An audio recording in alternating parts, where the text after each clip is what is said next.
Tehran ও ওয়াশিংটনের মধ্যে পারমাণবিক চুক্তি সই নিয়ে পাল্টাপাল্টে হুমকি দিচ্ছে মার্কিন প্রেসিডেন্ট ডোনাল্ড ট্রাম্প ও ইরানের ধর্মীয় নেতা আয়াতুল্লাহ আলী খামেনি।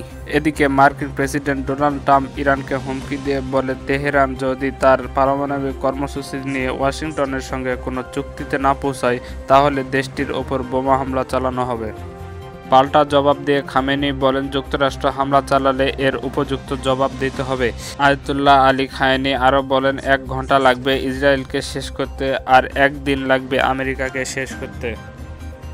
পাল্টা জবাবে মার্কিন প্রেসিডেন্ট ডোনাল্ড ট্রাম্প ইরানকে হুমকি দিয়ে আরও বলেন, ইরান সহ যেসব দেশ ইরানের সাথে বাণিজ্য করবে তাদের ওপর নিষেধাজ্ঞা আরোপ করা হবে। ডোনাল্ড ট্রাম্পের এই কথা শুনে বসে থাকবে না যেন ইরানের ধর্মীয় নেতা আয়াতুল্লাহ খামেনি, তাতে তার বক্তব্যে বোঝাই যায় ইরানের সামরিক শক্তি যে কতটা ভয়ঙ্কর তা অল্প সময়ের মধ্যে পুরো বিশ্ব দেখবে। বিশ্বের সবচাইতে শক্তিশালী দেশ ইরান কি কখনো এ বিষয় নিয়ে বসে থাকতে পারে?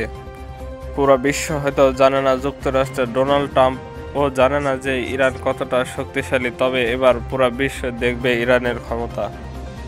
বিশ্বের বিভিন্ন দেশের সামরিক শক্তি এবং যুদ্ধের বর্তমান অবস্থার খোঁজখবর জানতে আমার এই চ্যানেলটি সাবস্ক্রাইব করে আমার সাথে থাকুন।